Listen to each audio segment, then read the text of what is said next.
Hey guys, welcome to my channel. My name is Dr. LaHue, and we're going to be talking about Enneagram Type 2s today. And we're going to be looking at the story of your life, looking at this book, Deep Living with the Enneagram by Dr. Roxanne Howe Murphy. And we're going to jump into what she says here about it and see what you think about it. Before we get started, just a reminder, in the description below is a link to my website, tomlahue.com. I do offer Enneagram relationship coaching, so if you're having some challenges or issues and you're feeling stuck in life or frustrated or disappointed or just need some encouragement, reach out to me. I'd love to walk with you on your journey and help you in any way I can. Sometimes we just need somebody to talk to, and the Enneagram is a great tool to help us see how we get stuck and then how we can move forward in life and what real growth really looks like for us. Also on my website, I offer several different on-demand classes, courses that you can take at your own schedule. And if you don't know where to get started, start with the 10-day challenge. This is just a great course to help you clarify your goals and then to start making steps to move forward in life. So thank you guys for checking out this video, and let's jump into our topic today of Type 2's story of your life. Now, I'll remind you that my wife, Traci, is a Type 2 Wing 1, and we've been married for over 30 years. We have 5 kids. We've homeschooled our kids, and we have 3 grandkids right now and 2 more coming soon. So we've been at this for a while, and I feel like, although I'm not a master at any of these types, I do feel like I understand Type 2s pretty well, having been married to one for so long. So just like every type, there's health, and then there's unhealth, and there's stress, and all of us, can have our challenges. Let's just say that. So let's look at what this book, what the writer says, and I just want to read it to you, and then just maybe pause a few minutes here and there and talk about things that come to my mind. And so this is what she says about Type 2s, and she's imagining like what it might have been like for you as a little person coming into this world, what your experience might have your perceptions that you might have gotten, or the messages that you may have underlined as a child coming into this world. And she says, from your earliest years, you were a caring and helpful child. Even as a tiny being, you somehow intuited what other people needed and reached out to help others. And I remember reading somewhere along the way in one of these books about Type 2s, the writer said it beautifully. She said, you came into this world with this great capacity to love and receive love from others. And I think that's a good way to say it. As a Type 2, you came into this world focused on or understanding the importance of connection and the importance of love. So you came into this world as a caring and helpful child, probably people might say sensitive, a sensitive child, and you intuited what other people needed. Like you could just tell that mommy looked tired, or mommy looked sad, or daddy looked angry, and and you felt some kind of compulsion to, I need to go get this flower and give it to daddy, and then he'll feel better. That's kind of what I'm imagining. Perhaps you had younger siblings and you felt responsible to take care of them, or maybe you had a disabled sibling and you felt responsible to they're not going to make it on their own, they need some help, and so you took on that role of nursemaid or caregiver for your siblings, or for even your baby dolls. I know my wife has said that she would feel guilty if she didn't, play with her dolls. Like if she played with one and left the others out, then she'd feel guilty about that and have to go, make everything okay between all the other dolls and let them know that she hadn't forgotten about them. That is just, it's sweet. It's sweet. Okay, so you soon became to believe that others' needs, and particularly the needs of significant others, were more important than whatever needs you might have. And so maybe you got that message, or that message resounded with you that you should be focused in attending to other people's needs. And if you were to have needs, well, those that's not anything that you need to pay attention to. You need to be there to support others and to take care of others. And there were times when you may have seemed like you were parenting your parents. I think that's interesting. You may have felt like you were parenting your parents. So you came to believe that love was something that you had to get. And to get it, you first needed to give. And I think that's worth pausing there and thinking about for a minute. Is love something that you have to get? Is it something that you have to acquire? Or is it something that just envelops the room? And for me as a 7, I don't think about love like that. I think that love is just here. I think that love is just in the house and the house is just filled with it. And it's just there for everybody. And now that doesn't mean we're always acting loving toward each other. Sometimes we can, all of us be kind of jerky to one another. But obviously, of course, we all love each other. And it's not something that I think about having to go and get or having to have expressed in a certain way. I just feel like it's always there and I just take it for granted.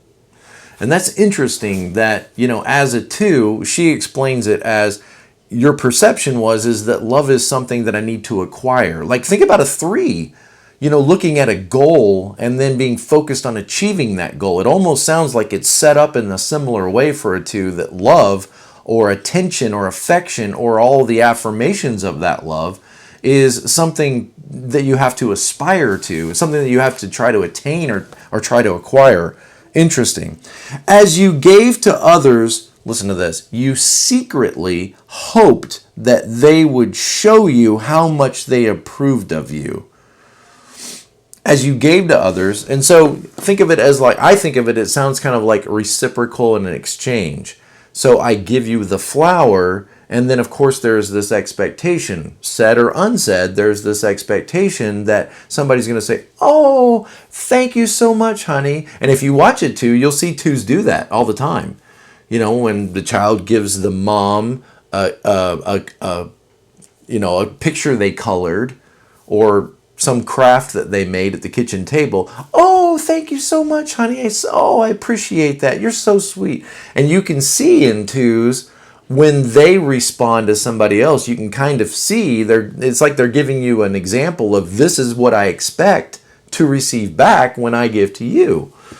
In other words, you're showing us what the expectation is. And if you don't get that expectation, how does that feel?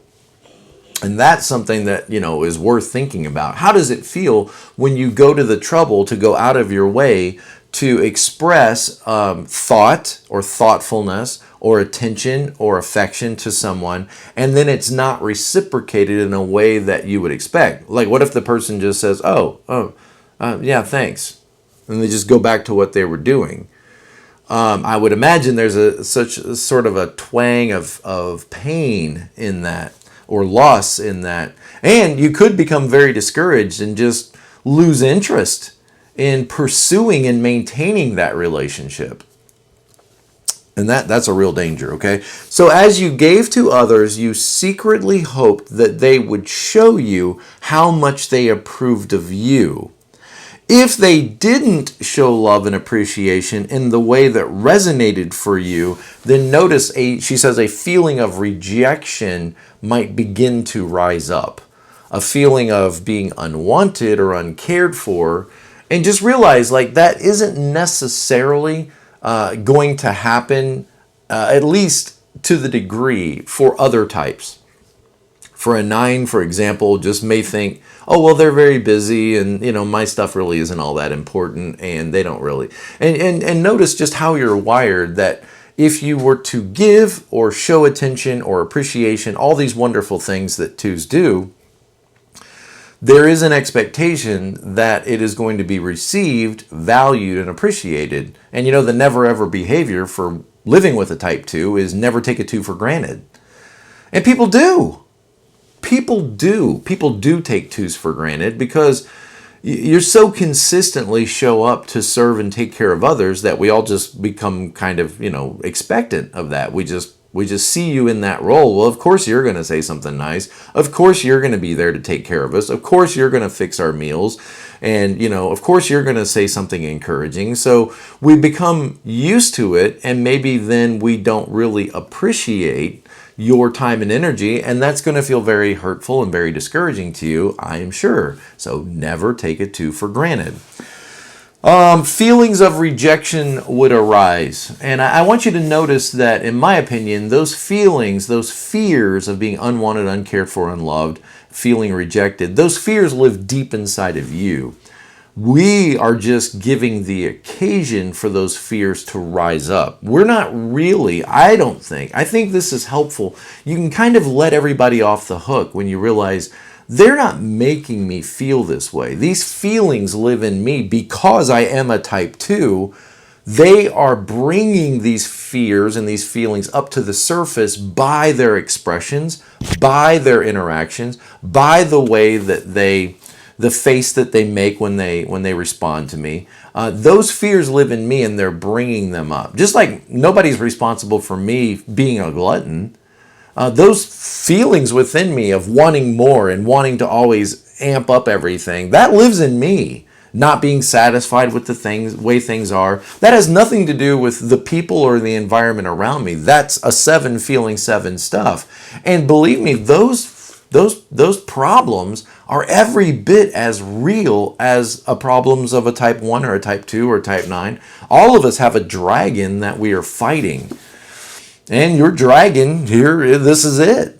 This is the dragon. Is this feeling that if people don't respond to me in a certain way, that I'm really unwanted, unloved, uncared for. And realize the people around you, they may have no understanding as how do you get that from, I asked you, do you want me to make you a cup of coffee? And somehow from that, you get the sense that you're not loved or cared for. Or I made a cup of coffee and didn't make one for you. Nobody else in the house has that same response, that feeling like I don't care about them because I made my own cup of coffee. And that is the kind of thing that I'm referring to here. My wife has never thought I didn't love her because I didn't make coffee. But as you continue to work hard to earn the love of others, okay, and just that statement, it bothers me because, in a perfect world, we don't have to earn the love of others. We choose to love others. We commit to love others. We decide to love others. We are compelled to love others. No one should have to earn the love of another person. So, not being a 2 myself, I can understand this objectively, but I don't really understand this. I mean, I understand like trying to woo someone's affection or win their attention or to impress them to make them feel great. I understand that, but that statement, it troubles me. As you continue to work hard to earn the love of others, it felt that you carried the weight of your family on your shoulders. Yeah, and probably if you have that 1 wing, because 1s, they do tend to like really carry the weight of responsibility of others. And as a 2, 2-wing 1, for example, I imagine there's probably a couple of 2s watching this right now with tears in your eyes saying, oh my gosh, that's me. Oh my gosh, that was my childhood. Oh my gosh, that was, me as a teenager, or me in my 20s, or me now. Okay. Well, let me just say we appreciate you. People around you may not tell you that. I'm getting chills just thinking about all this. In my head, I have such a beautiful imaginary world in my head. I get chills just thinking about it. You were so good at being helpful that others came to see you as being a strong person who can shoulder the responsibility. They just become to expect it. 2s under stress look like 8s. So when the stress of the world and the stress of the needs of others and all of the challenges and hardships and sicknesses and the bills and everything, when it becomes too much, what does the 2 do? They become bigger and stronger and more powerful and able to deal with it all, and they're not overwhelmed. Of course, inside you're probably overwhelmed, but it's amazing how 2s under stress can just become like 8s and become big and solid and strong and able, and And people see you as that. They probably see you as somebody who's capable, somebody who can handle it, somebody who, you know, has good strategies and take you for granted. They just expect that you're going to mop up after us and make it all okay. So, you were so good at being helpful, others came to see you as being able to shoulder the responsibility, and your childhood passed you over. Wow. Ugh. Your childhood passed you over. That's such a... Like ones. You know, ones grew up too early. They decided they had to be like their dad. They had to be like a parent, you know. And twos, wow. I'm a 7, so this just feels so painful to me. Because, you know, 7s want to be kids as long as we can be. And we still act like kids often. And that idea of growing up and maturing and being responsible... Your childhood passed you over. There is nothing sadder to me. This is probably something that 7s and 2s can agree on. There's nothing sadder than sitting there and looking at photo albums of times past. You know, of your kids growing up, or your parents that have passed away, or the old house that you grew up in. Like all of that sentimental stuff. I'm an ENFP, so I'm a feeler type too. And that feeling of time passing and of old age and people leaving this world and kids growing up and becoming adults. And although it's the order of things, I get it, I understand. It's just still, let your kids be kids as long as they can be kids. My wife used to say that all the time, you know, I'm going to do everything I can do to let my kids be kids for as long as they can be. And then, you know, they have grandkids. You have grandkids, and so you get that, all right? Okay. Old ones pass and new ones come. All right. So with the focus on others, you forgot about having your own needs, doubts, and hurts. You learned to feel guilty if you expressed or even experienced your own needs. Learn to feel guilty if you had your own needs, and certainly maybe couldn't even feel like you could voice your own needs to others. You know, a good illustration for 2s is of the school bus. You know, it goes all around town picking up all these kids, you know, running them back and forth, you know, all across town. But then every once in a while, the school bus has to go in and be serviced. It's got to have an oil change, you know, it's got to be fueled up, it's got to be cleaned and taken care of, or it can't function anymore. And as a 2, you sometimes can end up trapping yourself because you don't really feel like you have a right to take care of yourself, or maybe to receive the care from others could be difficult. I mean, just think how uncomfortable it feels if somebody looks at you and says, "Hey, Mom, what do you need? How can we take care of you? What do you need from us? Let's focus on you and let's have a special day for you." Chances are you're probably much more comfortable with, "Let's have a special day for Timmy. Let's focus on Timmy. Let's take care of Timmy. Mom, do you have any ideas of what we could do to take care of Timmy?" "Oh, I've got 1,000 ideas. Oh, I'm ready to put all my energy in having a special day for them."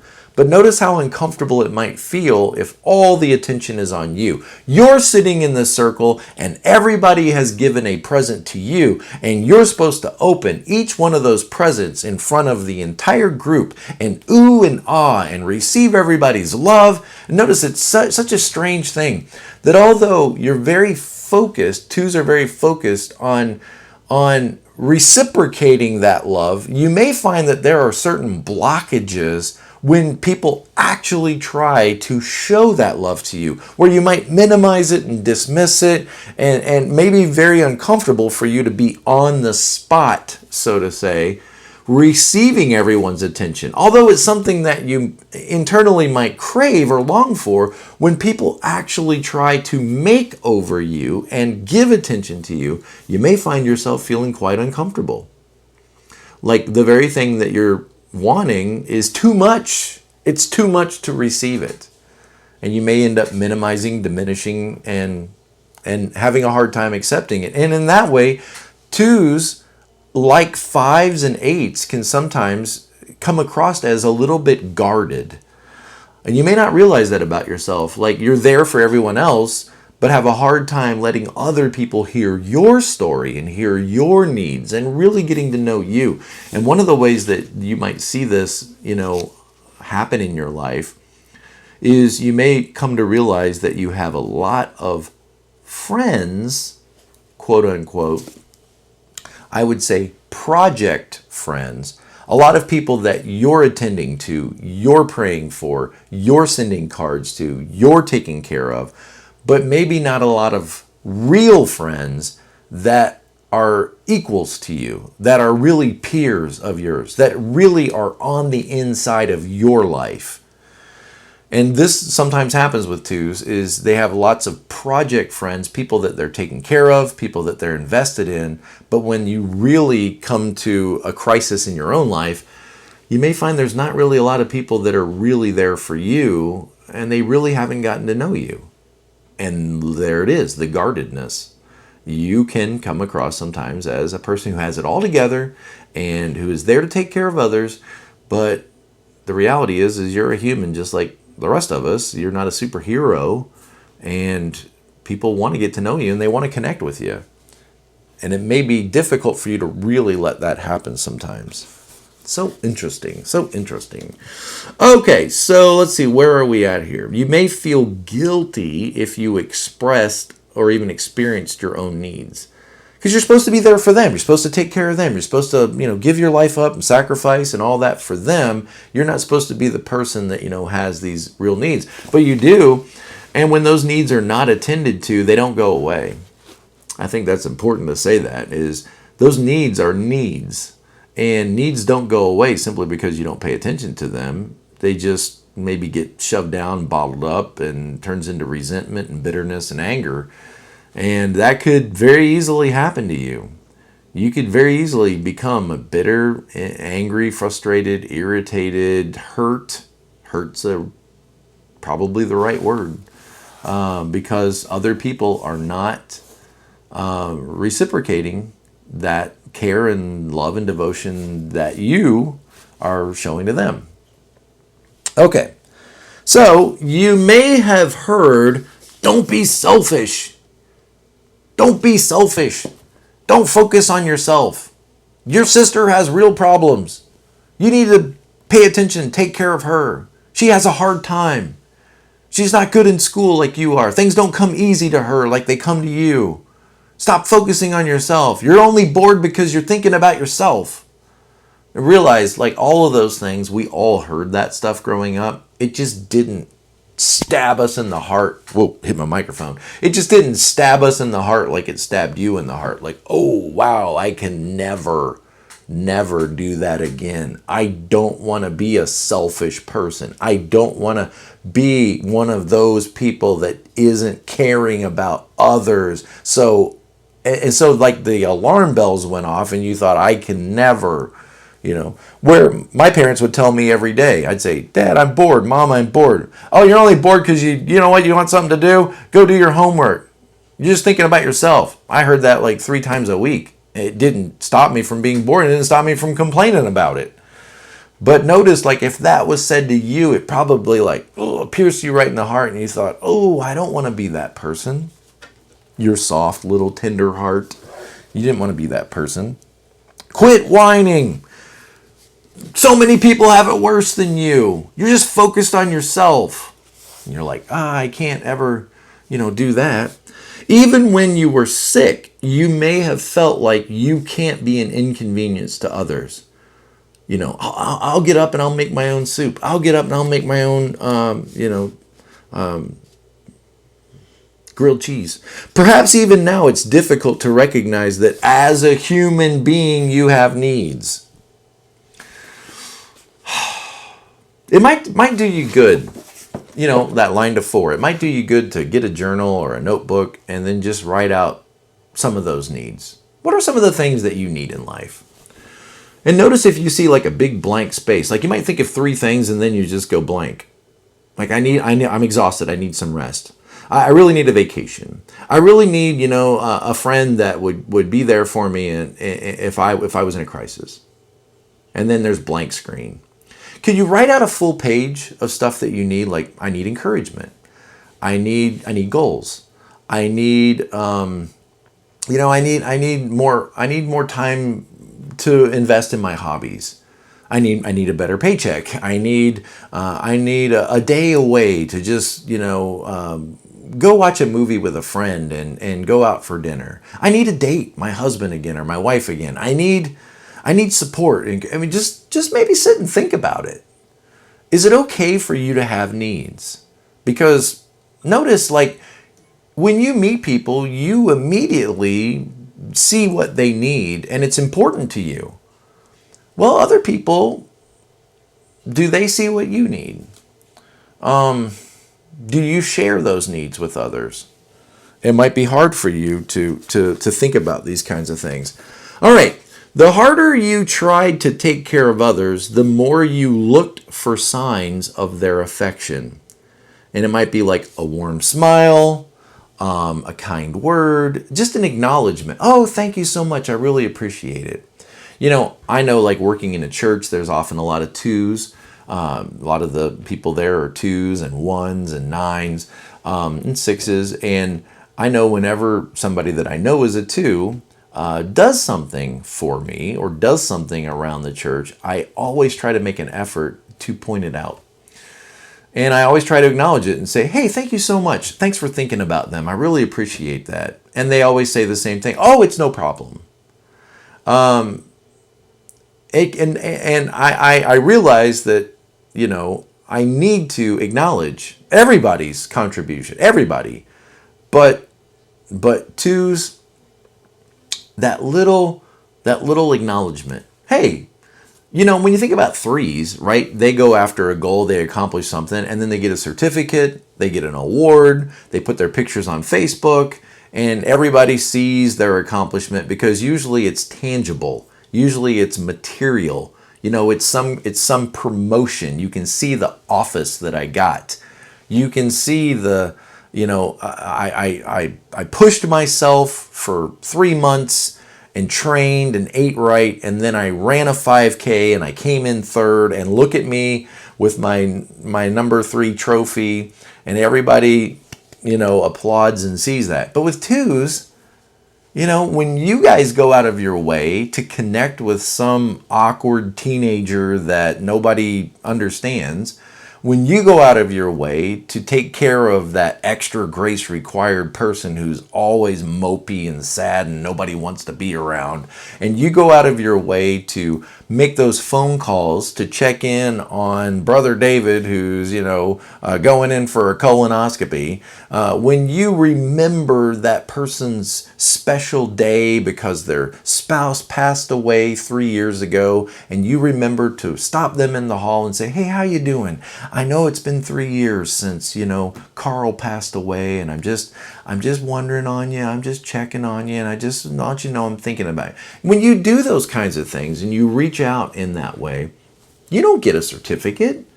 You don't get a picture on Facebook. You don't get a corner office for that. Nobody notices or applauds. And I can see where it would be very important for us to not take you for granted and some recognition. But what happens if you don't get any recognition? Notice how you just maybe become deflated. That might be a good word or a good image of just becoming deflated. Like, why am I doing this? Why am I working so hard at paying attention to this person when they obviously don't care? They obviously don't want me to. And I think if you want to crush the soul of a two, just tell them, no thanks, don't need your help, no thanks, you're a problem. Everything was fine till you showed up, you ruined everything. And probably the two would say, I'm done, I'm out of here. If I'm a problem, I'm out of here. I'm here to serve and take care of people, and if somehow I'm making it a problem, then take my name off the list, you'll never see me again. All right, let's see. A warm smile, a tight hug, warmly felt appreciation, all the things that you give to others. It's all the stuff you give to others. It secretly made you angry that others didn't appreciate your efforts, but you couldn't openly show that anger or share that anger. So what happens? Well, this is what people might say is passive aggressive.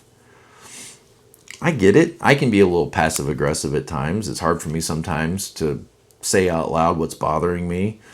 I don't want to make it worse. I don't want to have all this negativity. And so notice the trap that you might find yourself in as a 2, where you're giving, and you're taken for granted. It's not appreciated. So you feel deflated, hurt, maybe a little bit angry, but then that feels like a need, and you can't share that need openly, or you feel like you can't share that need openly. And so you just might go dark, detach, and withdraw away from the very people that you love the most. And they may not understand what's going on, and you may not really understand what's going on. This is what we call a conundrum. This is a conundrum. And you may find yourself 2 or 3 days of just kind of like detached and sort of trying to think through, what do I do now? And all these hurt feelings, all these expectations that weren't met.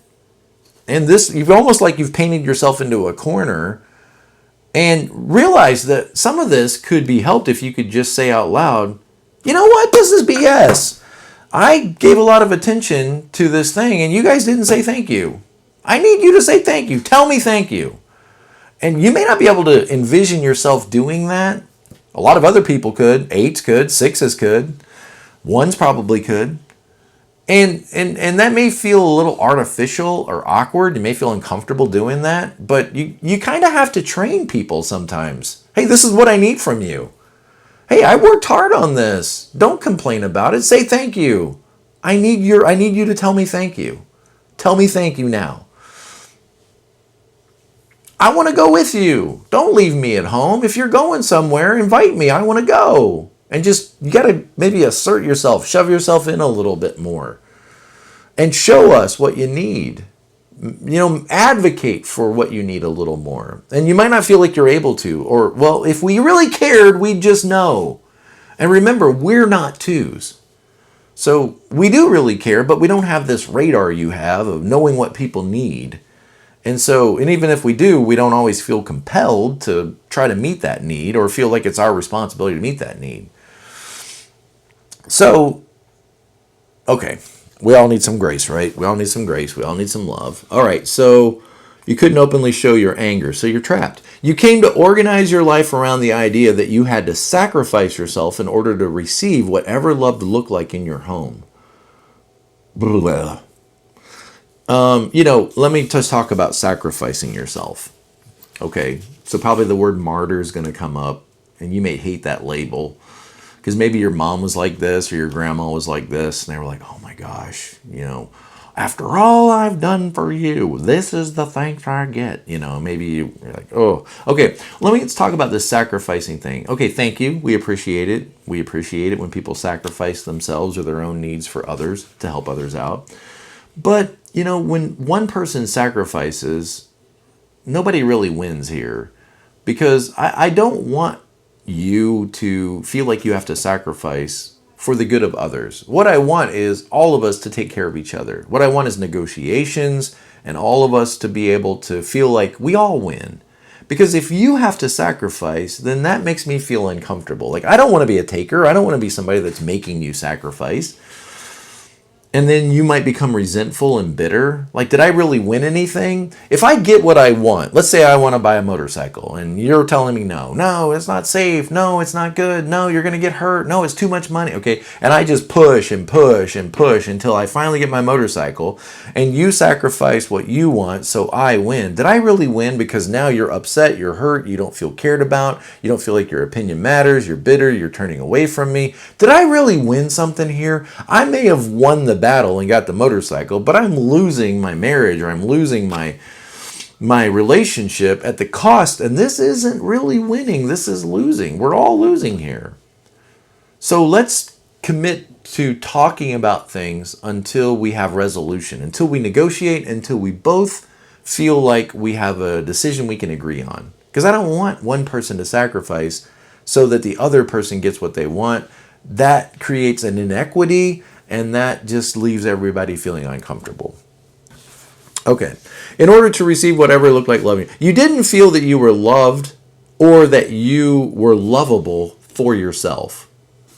And again, that gets right to the heart of 2s, 3s, and 4s, the sadness of the worth and value types, because whatever I am on my own isn't enough. I have to be this other version in order to attain this goal.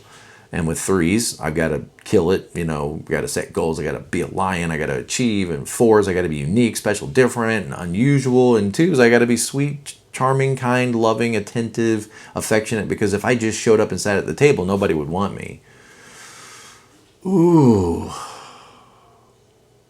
I mean, imagine a big dinner's going on, right? And everybody's there. Are you comfortable just sitting at the table and chatting? Maybe you are. But chances are you're not. Like, I need to be helping. I need to be taking care of, attending to other people. And that's good. I mean, that's wonderful. But you notice that there are other people sitting there that don't feel that responsibility. And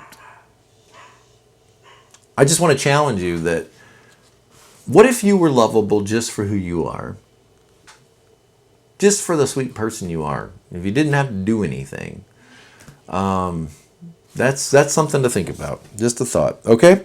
Let's see. Let's finish this. We got into our last little paragraph here.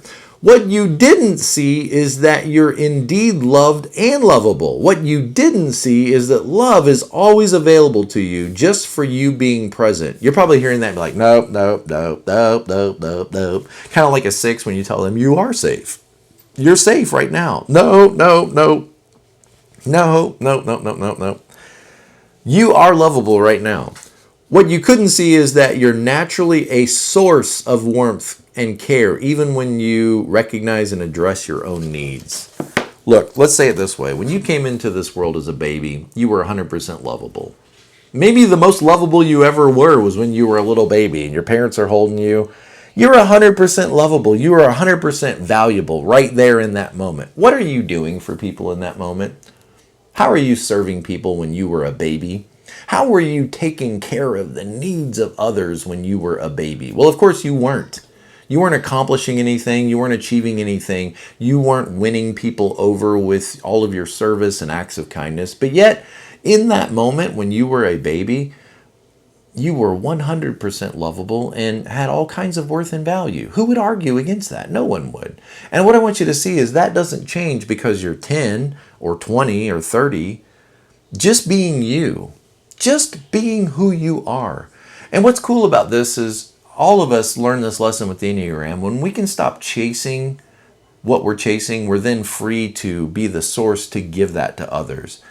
And with 2s, it's a little bit like when you can relax the chase and the pursuit of receiving people's affection and being, the center of people's worlds and being a person that is loved and appreciated. And when you can let that go a little bit and say, I know they love me even though they don't always show it well. I know that they care about me and it's just me feeling the 2 stuff. You become a source to show the rest of us what love is. But you can't do that when you're hurt because you're not being loved right. You become a source of showing us that attention and affection and kindness and all of those beautiful things that we all need to learn. You become the teacher of that to the rest of us. But you can't do that when you're just focused on why don't they appreciate me? Why don't they care about me? And you're passive aggressively angry and hurt and keeping a list of all the wrongs done to you. You become deflated and you're not able to be that source of warmth and love that we all know that you are. So let's decide today. I'll be a source of joy and inspiration to the world. I'm a 7. Instead of chasing happiness and excitement and adventure, I'm going to bring it. And instead of chasing and worrying about and being frustrated all the time that people aren't responding to you the way they should, you decide today.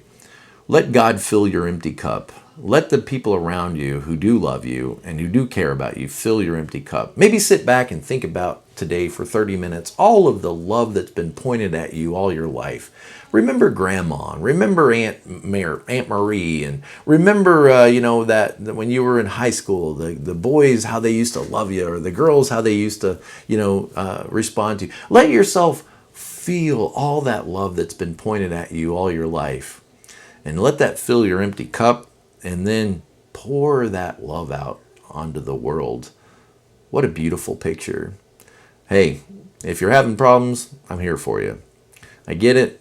I'll walk with you. I'll encourage you and do what I can to help you get back into this game of life, because we need you at the table. We need you to sit at the table and teach the rest of us what real care and concern and attention and affection looks like, because we need help. Thank you guys. I'll see you next time. And as always, be present to life. Appreciate you all.